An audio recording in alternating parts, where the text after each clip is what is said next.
Kerala P S നടത്തുന്ന LDC-LGS പരീക്ഷ 2024 ഏറ്റവും പ്രധാനപ്പെട്ട പരീക്ഷയാണ്. അവിടെ കൃത്യമായിട്ട് സിലബസിൽ പറയുന്നുണ്ട് 20 മാർക്കിനോളം കറണ്ട് അഫയേഴ്സ് ഭാഗത്ത് നിന്ന് ചോദ്യം ഉണ്ടായിരിക്കുമെന്ന്. കേരള PSC പരീക്ഷയിൽ ചോദിക്കാൻ സാധ്യതയുള്ള വളരെ പ്രധാനപ്പെട്ട തെരഞ്ഞെടുത്ത കുറച്ച് കറണ്ട് അഫയേഴ്സ് ചോദ്യങ്ങളാണ് ഇന്നത്തെ ഈ ഒരു വീഡിയോ ക്ലാസ്സിൽ നമ്മളൊന്ന് പരിചയപ്പെടുത്താനായിട്ട് പോകുന്നത്. അപ്പോൾ ഇന്നത്തെ ഈ ഒരു വീഡിയോ ക്ലാസ്സിലേക്ക് ഒരിക്കൽ കൂടി സ്വാഗതം ചെയ്യുന്നു. നമ്മൾ ആദ്യമായിട്ട് പരിചയപ്പെടുന്നത് വളരെ പ്രധാനപ്പെട്ട ഒരു ഭാഗമാണ്. ആരോഗ്യ പ്രവർത്തകരെ ആക്രമിച്ചാൽ 6 മാസം മുതൽ 7 വർഷം വരെ തടവ് ശിക്ഷയും 5 ലക്ഷം രൂപ വരെ പിഴയും വ്യവസ്ഥ ചെയ്യുന്ന ഓർഡിനൻസ് പാസാക്കി സംസ്ഥാന സർക്കാർ. കേരള PSC നടത്താൻ പോകുന്ന LDC-LGS പരീക്ഷകളിലും അതോടൊപ്പം തന്നെ മറ്റു പരീക്ഷകളിലും ചോദിക്കാൻ ഏറ്റവും കൂടുതൽ സാധ്യതയുള്ള 2023 ബന്ധപ്പെട്ട ഏറ്റവും പ്രധാനപ്പെട്ട ഒരു വാർത്തയാണ്. ആരോഗ്യ പ്രവർത്തകരെ ആക്രമിച്ചാൽ 6 മാസം മുതൽ 7 വർഷം വരെ തടവ് ശിക്ഷയും 5 ലക്ഷം രൂപ വരെ പിഴയും വ്യവസ്ഥ ചെയ്യുന്ന ഓർഡിനൻസ് എന്താണ് കേരള ഗവൺമെന്റ് പാസാക്കി. ഇവിടെ നമുക്ക് അറിഞ്ഞിരിക്കേണ്ടത് ഇവർക്ക് ലഭിക്കുന്ന ആ ഒരു ശിക്ഷ എന്ന് പറയുന്ന 6 മാസം മുതൽ 7 വർഷം വരെ തടവ് ശിക്ഷ, അതോടൊപ്പം തന്നെ 5 ലക്ഷം രൂപ വരെ പിഴയും വ്യവസ്ഥ ചെയ്യുന്നതാണ് കേരള ഗവൺമെന്റ് 2023 പാസാക്കിയ ഈ ഒരു ഭേദഗതി അല്ലെങ്കിൽ ഈ ഒരു ഓർഡിനൻസ് എന്ന് പറയുന്നത്. 2012 കേരള ആരോഗ്യരക്ഷാ സേവന പ്രവർത്തകരും ആരോഗ്യരക്ഷാ സേവന സ്ഥാപനങ്ങളും ആക്രമണവും സ്വത്തിനുള്ള നാശവും തടയൽ നിയമ ഭേദഗതിയാണ് എന്ത് മന്ത്രിസഭ 2023 മെയ്യിൽ അംഗീകാരം നൽകിയത്.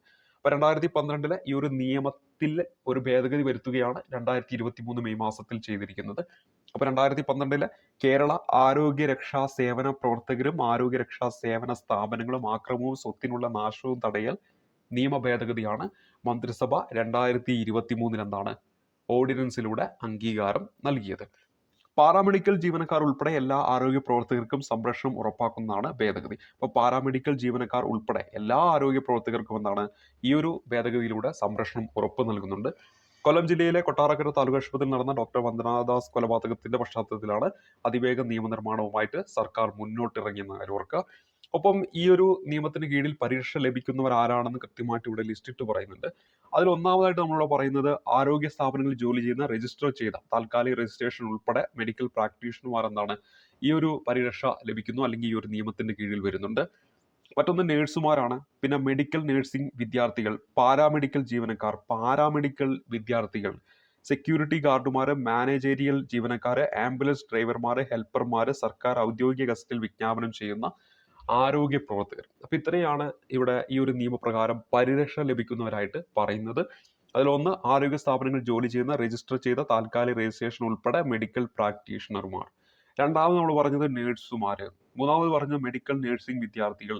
പിന്നെ പാരാമെഡിക്കൽ ജീവനക്കാർ, പാരാമെഡിക്കൽ വിദ്യാർത്ഥികൾ, സെക്യൂരിറ്റി ഗാർഡുമാർ, മാനേജേരിയൽ ജീവനക്കാർ, ആംബുലൻസ് ഡ്രൈവർമാർ, ഹെൽപ്പർമാര്, സർക്കാർ ഔദ്യോഗിക ഗസറ്റിൽ വിജ്ഞാപനം ചെയ്യുന്ന ആരോഗ്യ പ്രവർത്തകരെല്ലാം എന്താണ് ഈ ഒരു നിയമപ്രകാരം നിയമത്തിന് കീഴിൽ പരിരക്ഷ ലഭിക്കുന്നവരാണ്. ഇപ്പോൾ നമ്മൾ പരിചയപ്പെട്ടു അതിൽ ഏറ്റവും ഇമ്പോർട്ടൻ്റ് 6 മാസം മുതൽ 7 വർഷം വരെ തടവ് ശിക്ഷയും 5 ലക്ഷം രൂപ വരെ പിഴയും ലഭിക്കുന്നു.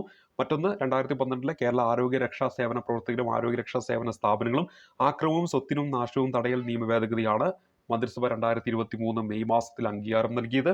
എല്ലാ ആരോഗ്യ പ്രവർത്തകർക്കും സംരക്ഷണം ഉറപ്പാക്കുന്നതാണ് ഈ ഒരു ഭേദഗതി എന്നും കൂടെ ഓർത്തിരിക്കുക. അതിൽ തന്നെ പരീക്ഷ ലഭിക്കുന്നവരുടെ ആ ഒരു ലിസ്റ്റും നമ്മളിവിടെ പരിചയപ്പെട്ടു കഴിഞ്ഞു. രണ്ടാമതായിട്ട് പരിചയപ്പെടുന്ന രാജ്യാന്തര ബാഡ്മിന്റൺ വേൾഡ് ഫെഡറേഷന്റെ റഫറി ആകുന്ന ആദ്യ മലയാളിയാണ് ജയശ്രീ നായർ. കോട്ടയമാണ് സ്വദേശം. അപ്പോൾ വരാൻ പോകുന്ന പരീക്ഷയിൽ ചോദിക്കാൻ സാധ്യതയുള്ള മറ്റൊരു പ്രധാനപ്പെട്ട ആനുകാലികവുമായി ബന്ധപ്പെട്ട വാർത്തയാണ്. രാജ്യാന്തര ബാഡ്മിന്റൺ വേൾഡ് ഫെഡറേഷന്റെ റഫറി ആകുന്ന രാജ്യാന്തര ബാഡ്മിന്റൺ വേൾഡ് ഫെഡറേഷന്റെ റഫറി ആകുന്ന ആദ്യ മലയാളിയാണ് ആര്? കോട്ടയം സ്വദേശിനിയായ ജയശ്രീ നായർ എന്ന കാര്യം ഓർക്കുക. അപ്പൊ രാജ്യാന്തര ബാഡ്മിന്റൺ ഫെഡറേഷൻ അതിന്റെ റഫറി ആകുന്ന ആദ്യത്തെ മലയാളി കോട്ടയം സ്വദേശിനിയായ ജയശ്രീ നായർ. അടുത്തത് നമ്മൾ പരിചയപ്പെടുന്ന ഒരു ആപ്ലിക്കേഷന്റെ പേരാണ്. ആപ്ലിക്കേഷന്റെ പേര് നിർഭയം എന്നാണ്. സ്ത്രീ സുരക്ഷയ്ക്കായിട്ട് കേരള പോലീസ് തയ്യാറാക്കിയ ആപ്ലിക്കേഷനാണ് നിർഭയം. അപ്പോൾ ഈ ഒരു ആപ്ലിക്കേഷൻ കേരള പോലീസുമായി ബന്ധപ്പെട്ടതാണ്. സ്ത്രീ സുരക്ഷയാണ് ഇതിന്റെ പ്രധാനപ്പെട്ട ലക്ഷ്യം. അപ്പോൾ സ്ത്രീ സുരക്ഷയ്ക്കായിട്ട് കേരള പോലീസ് തയ്യാറാക്കിയ ഒരു ആപ്ലിക്കേഷനാണ് നമ്മളോട് പരിചയപ്പെടുന്ന ആപ്ലിക്കേഷന്റെ പേരെന്താണ്? നിർഭയം എന്നാണ്. നാലാമതായിട്ട് പരിചയപ്പെടുന്നു പ്രശസ്ത കവി വിഷ്ണു നാരായണ നമ്പൂതിരിയുടെ സ്മരണാർത്ഥം വൈഷ്ണവൻ ട്രസ്റ്റ് ഏർപ്പെടുത്തുന്ന 2ാമത്തെ വൈഷ്ണവ സാഹിത്യ പുരസ്കാര ജേതാവ് സി രാധാകൃഷ്ണനാണ്. പുരസ്കാര തുക 1,11,111 രൂപയാണ്. അപ്പോൾ നമ്മൾ പരിചയപ്പെട്ടു 2ാമത്തെ വൈഷ്ണവം സാഹിത്യ പുരസ്കാരം. അപ്പോൾ 2023 പ്രഖ്യാപിച്ച 2ാമത്തെ വൈഷ്ണവം സാഹിത്യ പുരസ്കാരം ലഭിച്ചിരിക്കുന്നത് സി രാധാകൃഷ്ണനാണ്. പുരസ്കാര തുക എന്ന് പറയുന്നത് 1,11,111 അപ്പോൾ 2ാമത്തെ വൈഷ്ണവം സാഹിത്യ പുരസ്കാരം സി രാധാകൃഷ്ണനാണ്. പുരസ്കാര തുക 1,11,111 കാര്യം ഓർത്തിരിക്കുക. ഇനി അടുത്തത് സംസ്ഥാനത്ത് ആരോഗ്യ പ്രവർത്തനം നടത്തുന്ന അംഗീകൃത സാമൂഹ്യാരോഗ്യ പ്രവർത്തകരുടെ ആശാപ്രവർത്തകരുടെ വിരമിക്കൽ പ്രായം എത്രയായിട്ടാണ് ഉയർത്തിയത്? 62 വയസ്സായിട്ടാണ്. അപ്പോൾ ഇതും കേരള PSC പരീക്ഷയിൽ വളരെയധികമായിട്ട് ചോദിക്കാൻ സാധ്യതയുള്ള ഒരു ചോദ്യമാണ്. ആശാപ്രവർത്തകരുടെ വിരമിക്കൽ പ്രായം എത്രയായിട്ട് ഉയർത്തി? 2023 62 വയസ്സായിട്ട് ഉയർത്തി. സംസ്ഥാനത്ത് ആരോഗ്യ പ്രവർത്തനം നടത്തുന്ന സാമൂഹിക ആരോഗ്യ പ്രവർത്തകരുടെ ആശാപ്രവർത്തകരുടെ വിരമിക്കൽ പ്രായം എത്രയായിട്ടാണ് ഉയർത്തിയത്? 62 വയസ്സായിട്ടാണ്. അപ്പോൾ സംസ്ഥാനത്ത് ആരോഗ്യ പ്രവർത്തനം നടത്തുന്ന അംഗീകൃത സാമൂഹിക ആരോഗ്യ പ്രവർത്തകരുടെ ആശാപ്രവർത്തകരുടെ വിരമിക്കൽ പ്രായം ഉയർത്തിയിരിക്കുന്നത് 62 വയസ്സായിട്ടാണ്. ഗുരു ചേമഞ്ചേരി ദേശീയ പുരസ്കാര ജേതാവ് ഡോക്ടർ പീയൂഷ് നമ്പൂതിരിപ്പാട്, അദ്ദേഹത്തിന് ലഭിക്കുന്ന പുരസ്കാര തുക 1,10,10,000 രൂപയാണ്. ഇപ്പോൾ നമ്മൾ പരിചയപ്പെടുന്ന മറ്റൊരു പുരസ്കാരമാണ് ഗുരു ചേമഞ്ചേരി ദേശീയ പുരസ്കാര ജേതാവ് ഡോക്ടർ പീയൂഷ് നമ്പൂതിരിപ്പാടാണ്. ഡോക്ടർ പീയൂഷ് നമ്പൂതിരിപ്പാടിനാണ് 2023 പ്രഖ്യാപിച്ച ഗുരു ചേമഞ്ചേരി ദേശീയ പുരസ്കാരം ലഭിച്ചിരിക്കുന്നത്. 1,10,10,000 രൂപയാണ് ഇതിന്റെ സമ്മാനത്തുക. ഗുരു ചേമഞ്ചേരി ദേശീയ പുരസ്കാരം 2023 പ്രഖ്യാപിച്ചപ്പോൾ അത് ലഭിച്ചത് ആർക്കാന്ന് വെച്ചാൽ ഉത്തരമായിട്ട് വരുന്നത് ഡോക്ടർ പീയൂഷ് നമ്പൂതിരിപ്പാടിനാണ്. സമ്മാനത്തുക എന്ന് പറയുന്നത് 1,10,10,000 രൂപയാണ്. പ്രഥമ കേരള സ്കൂൾ എഡ്യൂക്കേഷൻ കോൺഗ്രസിന്റെ വേദി കോവളം ക്രാഫ്റ്റ് വില്ലേജ് തിരുവനന്തപുരമാണ്. തിരുവനന്തപുരം ജില്ലയിലെ കോവളം ക്രാഫ്റ്റ് വില്ലേജ് ആണ് പ്രഥമ കേരള സ്കൂൾ എഡ്യൂക്കേഷൻ കോൺഗ്രസിന്റെ വേദി. ആദ്യമായിട്ട് നടക്കുന്ന കേരള സ്കൂൾ എഡ്യൂക്കേഷൻ കോൺഗ്രസിന്റെ വേദി നമ്മുടെ തിരുവനന്തപുരം ജില്ലയിലെ കോവളം ക്രാഫ്റ്റ് വില്ലേജ് ആണ്. തിരുവനന്തപുരം ജില്ലയിലെ കോവളം ക്രാഫ്റ്റ് വില്ലേജ് ആണ് പ്രഥമ കേരള സ്കൂൾ എഡ്യൂക്കേഷൻ കോൺഗ്രസിന്റെ വേദി. അപ്പോൾ കേരള സ്കൂൾ എഡ്യൂക്കേഷൻ കോൺഗ്രസ് 2023 നടന്നു. അതിന്റെ വേദി എവിടെയായിരുന്നു എന്ന് വെച്ചാൽ തിരുവനന്തപുരം ജില്ലയിലെ കോവളം ക്രാഫ്റ്റ് വില്ലേജിലാണ്. പ്രഥമ കേരള സ്കൂൾ എഡ്യൂക്കേഷൻ കോൺഗ്രസിന്റെ വേദി എവിടെയായിരുന്നു? തിരുവനന്തപുരം ജില്ലയിലെ Kovalam craft village. Carbon neutral പ്രവർത്തനങ്ങൾക്കുള്ള അംഗീകാരമായിട്ട് പ്രഥമ കേരള കാർബൺ ന്യൂട്രൽ വിശേഷ പുരസ്കാരം നേടിയ കേരളത്തിലെ ഗ്രാമപഞ്ചായത്താണ് വയനാട് ജില്ലയിലെ മീനങ്ങാടി ഗ്രാമപഞ്ചായത്ത്. ഇത്തരത്തിലുള്ള ചോദ്യങ്ങളൊക്കെ PSC പരീക്ഷയിൽ എടുത്തു ചോദിക്കാറുള്ളതാണ്. കൃത്യമായി പഠിച്ചു നോക്കുക. കാർബൺ ന്യൂട്രൽ പ്രവർത്തനങ്ങൾക്കുള്ള അംഗീകാരമായിട്ട് ആദ്യമായിട്ട് കൊടുക്കുന്ന ദേശീയ കാർബൺ ന്യൂട്രൽ വിശേഷ പുരസ്കാരം, ദേശീയ കാർബൺ ന്യൂട്രൽ വിശേഷ പുരസ്കാരം ലഭിച്ചിരിക്കുന്നത് കേരളത്തിലെ ഏത് ഗ്രാമപഞ്ചായത്തിനാണ്? കേരളത്തിലെ മീനങ്ങാടി ഗ്രാമപഞ്ചായത്തിനാണ്. കാർബൺ ന്യൂട്രൽ പ്രവർത്തനങ്ങൾക്കുള്ള അംഗീകാരമായിട്ട് പ്രഥമ ദേശീയ കാർബൺ ന്യൂട്രൽ വിശേഷ പുരസ്കാരം നേടിയ കേരളത്തിലെ ഗ്രാമപഞ്ചായത്ത് മീനങ്ങാടി ഗ്രാമപഞ്ചായത്താണ്. ദേശീയ കാർബൺ ന്യൂട്രൽ വിശേഷ പുരസ്കാരം നേടിയ കേരളത്തിലെ ഗ്രാമപഞ്ചായത്ത് മീനങ്ങാടി ഗ്രാമപഞ്ചായത്താണ്. കർണാടക നിയമസഭാ സ്പീക്കർ സ്ഥാനത്തെത്തിയ ആദ്യ മലയാളി ചോദിക്കാവുന്ന ഏറ്റവും പ്രധാനപ്പെട്ട ഒരു ചോദ്യമാണ്. UT ഖാദർ ആണ്. കർണാടക നിയമസഭാ സ്പീക്കർ സ്ഥാനത്തെത്തിയ ആദ്യ മലയാളിയാണ് UT ഖാദർ. കർണാടക നിയമസഭാ സ്പീക്കർ സ്ഥാനത്തെത്തിയ ആദ്യത്തെ മലയാളി ആയിരുന്നു ചോദിച്ചാൽ ഉത്തരമായിട്ട് വരേണ്ടത് UT ഖാദർ ആണ്.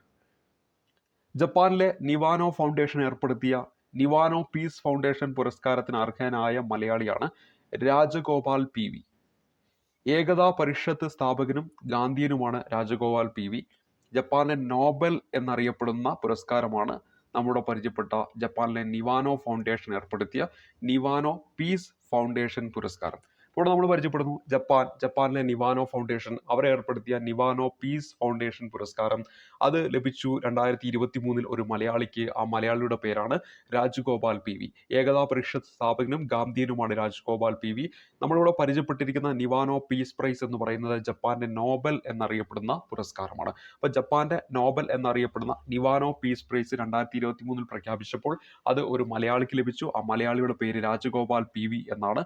ഏകതാ പരിഷത്ത് സ്ഥാപകനും ഗാന്ധിയനുമാണ് രാജഗോപാൽ PV. അപ്പൊ രാജഗോപാൽ PV ജപ്പാനിലെ നിവാനോ പീസ് പ്രൈസ് ഇത് ഓർത്തിരിക്കുക. 2023 അദ്ദേഹത്തിന് ഈ ഒരു പുരസ്കാരം ലഭിച്ചു. KR നാരായണൻ ഫിലിം ഇൻസ്റ്റിറ്റ്യൂട്ടിന്റെ ചെയർമാനായിട്ട് നിയമിതനായ വിഖ്യാത ചലച്ചിത്രകാരനാണ് സയ്യിദ് അക്തർ മിർസ എന്ന കാര്യം ഓർത്തിരിക്കുക. അപ്പോൾ സയ്യിദ് അക്തർ മിർസ നിലവിൽ നമ്മുടെ KR നാരായണൻ ഫിലിം ഇൻസ്റ്റിറ്റ്യൂട്ടിന്റെ ചെയർമാനാണ്. KR നാരായണൻ ഫിലിം ഇൻസ്റ്റിറ്റ്യൂട്ടിന്റെ ചെയർമാനായ വ്യക്തി ആരാണ് എന്ന് ചോദിച്ചാൽ അവിടെ ഉത്തരമായിട്ട് വരേണ്ടത് സയ്യിദ് അക്തർ മിർസയാണ്. അപ്പോൾ KR നാരായണൻ ഫിലിം ഇൻസ്റ്റിറ്റ്യൂട്ടിന്റെ ചെയർമാനായി നിയമിതനായ വിഖ്യാത ചലച്ചിത്രകാരനാണ് സയ്യിദ് അക്തർ മിർസ. KR നാരായണൻ ഫിലിം ഇൻസ്റ്റിറ്റ്യൂട്ടിന്റെ ചെയർമാനായി നിയമിതനായ വിഖ്യാത ചലച്ചിത്രകാരനാണ് സയ്യിദ് അക്തർ മിർസ. നമ്മുടെ ഇവിടെ പരിചയപ്പെട്ട പേര് സയ്യിദ് അക്തർ മിർസ. അടുത്തായിട്ട് പരിചയപ്പെടുന്ന രജത ജൂബിലി നിറവിലെത്തിയ കുടുംബശ്രീയുടെ സ്ഥാപക ദിനം കുടുംബശ്രീ ദിനമായിട്ട് ആചരിക്കാൻ സർക്കാർ തീരുമാനിച്ചു. ഏത് ദിവസമാണെന്ന് ചോദിച്ചാൽ മെയ് 17-നാണ്. നമുക്കറിയാം 1998 മെയ് 17-നാണ് കുടുംബശ്രീ രൂപീകരിച്ചത്. കുടുംബശ്രീയുടെ രജത ജൂബിലി വർഷമാണ് 2023 എന്ന് പറയുന്നത്. ഇവിടെ നമ്മൾ പരിചയപ്പെട്ടു രജത ജൂബിലി നിറവിലെത്തിയ കുടുംബശ്രീയുടെ സ്ഥാപക ദിനം കുടുംബശ്രീ ദിനമായിട്ട് ആചരിക്കാൻ സർക്കാർ തീരുമാനിച്ചു. അപ്പോൾ കുടുംബശ്രീ ദിനമായിട്ട് ആചരിക്കാൻ സർക്കാർ തീരുമാനിച്ചിരിക്കുന്നത് മെയ് 17 1998 മെയ് 17 കുടുംബശ്രീ രൂപീകരിച്ച് എത്രയോ തവണ PSC ചോദിച്ചതാണ്. അതോടൊപ്പം തന്നെ 2023 എന്ത് കുടുംബശ്രീയുടെ രജത ജൂബിലി വർഷമായിട്ട് ആചരിക്കുന്നത്. രജത ജൂബിലി വർഷമായിട്ട് ആചരിക്കുന്നത് 2023 2023 ഈ പറഞ്ഞ രജത ജൂബിലി നിറവിലെത്തിയ കുടുംബശ്രീയുടെ സ്ഥാപക ദിനമായിട്ടുള്ള മെയ് 17 കുടുംബശ്രീ ദിനമായിട്ട് ആചരിക്കാൻ കേരള ഗവൺമെന്റ് തീരുമാനിച്ചു. അപ്പോൾ 1998 മെയ് 17 കുടുംബശ്രീ നിലവിൽ വന്നത്. തിരുവനന്തപുരം ജില്ലയിലെ ഔട്ടർ റിംഗ് റോഡ് ഇനി ഏത് പേരിൽ അറിയപ്പെടും? NH 866. 77 കിലോമീറ്റർ ദൂരമുള്ള ഔട്ടർ റിംഗ് റോഡിന് കേന്ദ്ര ഉപരിതല ഗതാഗത മന്ത്രാലയം എന്താണ് ദേശീയപാത പദവി നൽകി എന്നതാണ് ഏറ്റവും പ്രധാനപ്പെട്ട ഒരു വാർത്ത. അപ്പോൾ തിരുവനന്തപുരം ജില്ലയിലെ ഔട്ടർ റിംഗ് റോഡ് ഇനി ഏത് പേരിൽ അറിയപ്പെടും? NH 866. തിരുവനന്തപുരം ജില്ലയിലെ ഔട്ടർ റിംഗ് റോഡ് ഇനി ഏത് പേരിൽ അറിയപ്പെടും? 866 NH 866 എന്ന പേരിലാണ് അറിയപ്പെടുന്നത്. 77 കിലോമീറ്റർ ദൂരമുള്ള ഔട്ടർ റിംഗ് റോഡിന് കേന്ദ്ര ഉപരിതല ഗതാഗത മന്ത്രാലയം എന്താണ് ദേശീയപാത പദവി നൽകി. അപ്പോൾ അതോടെയാണ് NH 866 നാഷണൽ ഹൈവേ 866 എന്ന് ഈ പറയുന്ന തിരുവനന്തപുരം ജില്ലയിലെ ഔട്ടർ റിംഗ് റോഡ് അറിയപ്പെടുന്നത്. അപ്പോൾ തിരുവനന്തപുരം ജില്ലയിലെ ഔട്ടർ റിംഗ് റോഡ്, അപ്പോൾ ഔട്ടർ റിംഗ് റോഡ് എവിടെയാണെന്ന് വെച്ചാൽ തിരുവനന്തപുരം ജില്ലയിൽ. അപ്പോൾ ആ ഔട്ടർ റിംഗ് റോഡ് ഇനി അറിയപ്പെടുന്നത് ഏത് ദേശീയപാതയായിട്ടാണ്? NH 866 എന്ന പേരിലാണ് അറിയപ്പെടുന്നത്. ONV കൾച്ചർ അക്കാദമി ഏർപ്പെടുത്തിയ 2022 ONV സാഹിത്യ പുരസ്കാരത്തിന് അർഹനായ സാഹിത്യകാരനാണ് T. പത്മനാഭൻ. അപ്പോൾ 2023 ഇത് പ്രഖ്യാപിക്കുന്നത്. 2022 ONV സാഹിത്യ പുരസ്കാരം അതിന് അർഹനായത് സാഹിത്യകാരനായ T. പത്മനാഭനാണ്. പുരസ്കാര തുക 3 ലക്ഷം രൂപയാണ്. അപ്പോൾ ONV സാഹിത്യ പുരസ്കാരം 2022 T. പത്മനാഭന് പുരസ്കാര തുക എത്രയാണ്? 3 ലക്ഷം രൂപയാണ്. അപ്പോൾ ONV കൾച്ചർ അക്കാദമി ഏർപ്പെടുത്തിയ 2022 ONV സാഹിത്യ പുരസ്കാരം ലഭിച്ചത് T. പത്മനാഭനാണ്. സമ്മാനത്തുക 3 ലക്ഷം രൂപയാണ്. തിരുവനന്തപുരത്ത് നടന്ന 27ാമത് രാജ്യാന്തര ചലച്ചിത്രമേളയിൽ മികച്ച ചിത്രത്തിനുള്ള സുവർണ്ണ ചകോരത്തിന് അർഹമായ സിനിമ ഉത്തമ എന്ന് പറയുന്ന സിനിമയാണ്. ഇതൊരു ബൊളീവിയൻ സിനിമയാണ്. ബൊളീവിയ, യുറുഗ്വേ, ഫ്രാൻസ് ഇതുമായി ബന്ധപ്പെട്ട ഒരു സിനിമയാണ് ഉത്തമ എന്ന് പറയുന്നത്. അപ്പോൾ ഓർത്തിരിക്കേണ്ട ഇത്രയേ ഉള്ളൂ. തിരുവനന്തപുരത്ത് നടന്ന 27ാമത് രാജ്യാന്തര ചലച്ചിത്രമേള 27ാമത് രാജ്യാന്തര ചലച്ചിത്രമേള അതിലെ മികച്ച ചിത്രത്തിനുള്ള സുവർണ്ണ ചകോരം, അപ്പം മികച്ച ചിത്രത്തിന് നൽകുന്ന സുവർണ്ണ ചകോരം പുരസ്കാരമാണ്. അത് ലഭിച്ചിരിക്കുന്ന സിനിമയാണ് ഉത്തമ എന്ന് പറയുന്ന സിനിമ. ഉത്തമ എന്ന സിനിമയ്ക്കാണ് 2022 ഈ ഒരു മേള നടക്കുന്നത്. അപ്പോൾ തിരുവനന്തപുരത്ത് നടന്ന 27ാമത് രാജ്യാന്തര ചലച്ചിത്രമേളയിൽ മികച്ച ചിത്രത്തിനുള്ള സുവർണ്ണ ചകോരത്തിന് അർഹമായ സിനിമയാണ് ഉത്തമ എന്ന സിനിമ. അത് ബൊളീവിയ, യുറുഗ്വേ, ഫ്രാൻസ് ആ ഒരു ഇതുമായി ബന്ധപ്പെട്ട ഒരു സിനിമയാണ് ഉത്തമ എന്ന് പറയുന്ന സിനിമ. അത് ഈ പറയുന്ന രാജ്യാന്തര ചലച്ചിത്രമേളയിൽ പ്രദർശിപ്പിക്കുകയും അതിൽ മികച്ച ചിത്രത്തിനുള്ള പുരസ്കാരത്തിനുള്ള സുവർണ്ണ ചകോരം എന്താണ് ഉത്തമ എന്ന സിനിമയ്ക്ക് ലഭിച്ചു. ഓർത്തിരിക്കുക, 27ാമത് രാജ്യാന്തര ചലച്ചിത്രമേളയിലാണ് ഈ ഒരു മികച്ച ചിത്രത്തിനുള്ള സുവർണ്ണ ചകോരം ഏത് സിനിമ നേടുന്നത്? ഉത്തമ എന്ന സിനിമ നേടുന്നത്. കേരളത്തിലെ ആദ്യത്തെ LCNG പ്ലാന്റുകൾ ആരംഭിച്ചത് എവിടെയാണെന്ന് വെച്ചാൽ തിരുവനന്തപുരത്ത് കൊച്ചുവേളിയിലും ആലപ്പുഴയിലെ ചേർത്തലയിലുമാണ്. കേരളത്തിലെ ആദ്യത്തെ LCNG പ്ലാന്റുകൾ ആരംഭിച്ചത് എവിടെയെല്ലാമാണ്? തിരുവനന്തപുരത്തെ കൊച്ചുവേളി, മറ്റൊന്ന് ആലപ്പുഴയിലെ ചേർത്തല. 2022 സംസ്ഥാന സർക്കാരിന്റെ വനിതാരത്ന പുരസ്കാരങ്ങൾ പ്രഖ്യാപിച്ചിരുന്നു 2023. അത് ലഭിച്ചത് കായിക മേഖലയുമായി ബന്ധിപ്പിച്ചുകൊണ്ട് KC മേഖലയ്ക്ക് ലഭിച്ചു. പ്രതികൂല സാഹചര്യങ്ങളെ അതിജീവിച്ച് ജീവിത വിജയം നേടിയ വനിത എന്ന നിലയിൽ നിലമ്പൂർ ഐഷയ്ക്ക് എന്നാണ് ഈ ഒരു പുരസ്കാരം ലഭിച്ചു. മറ്റൊരു പേര് ലക്ഷ്മി N. മേനോൻ ആണ്. സ്ത്രീകളുടെയും കുട്ടികളുടെയും ശാക്തീകരണവുമായി ബന്ധിപ്പിച്ചുകൊണ്ട് ഇനി ഡോക്ടർ RS സിന്ധു അവർ വിദ്യാഭ്യാസ മേഖലയിലും ശാസ്ത്ര സാങ്കേതിക മേഖലയിലും വ്യക്തിമുദ്ര പതിപ്പിച്ച വനിതയാണ്. അപ്പോൾ ആ ഒരു ഇതിലൊക്കെ നൽകിക്കൊണ്ട് അവർക്ക് എന്ത് നൽകുകയാണ്?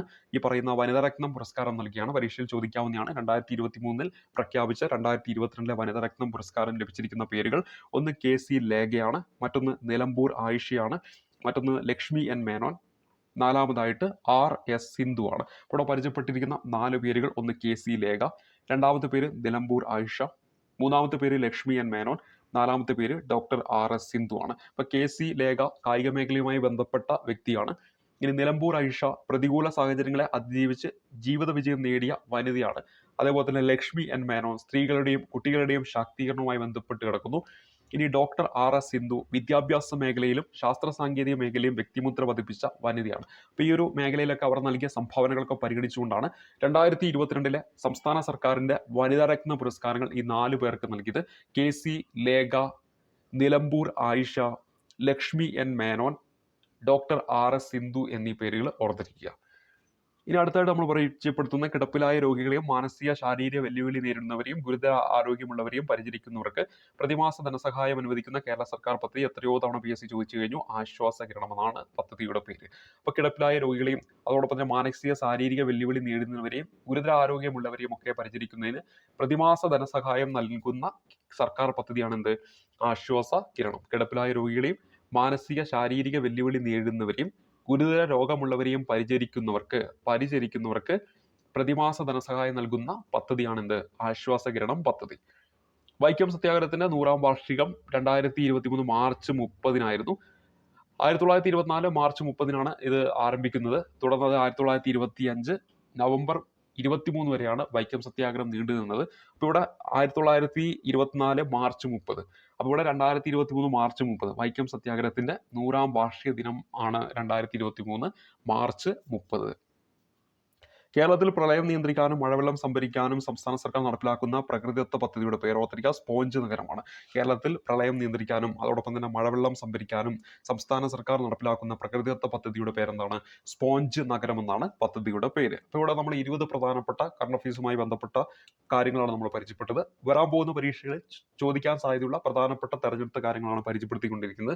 ഓരോ ചോദ്യങ്ങളിലൂടെ കടന്നുപോയപ്പോൾ നിങ്ങൾക്ക് അത് മനസ്സിലായിട്ടുണ്ടാകും. അപ്പോൾ ഇന്നത്തെ ഈ ഒരു വീഡിയോയിൽ ഇത്രയും കാര്യങ്ങളാണ് പരിചയപ്പെടുത്തുന്നത്. അപ്പോൾ അടുത്തൊരു വീഡിയോ ക്ലാസ്സിലൂടെ നമുക്ക് കറണ്ട് അഫയേഴ്സുമായി ബന്ധപ്പെട്ട കൂടുതൽ ചോദ്യങ്ങളൊക്കെ ആയിട്ട് നമുക്ക് കണ്ടുമുട്ടാം. അതുവരേക്കും നന്ദി, നമസ്കാരം.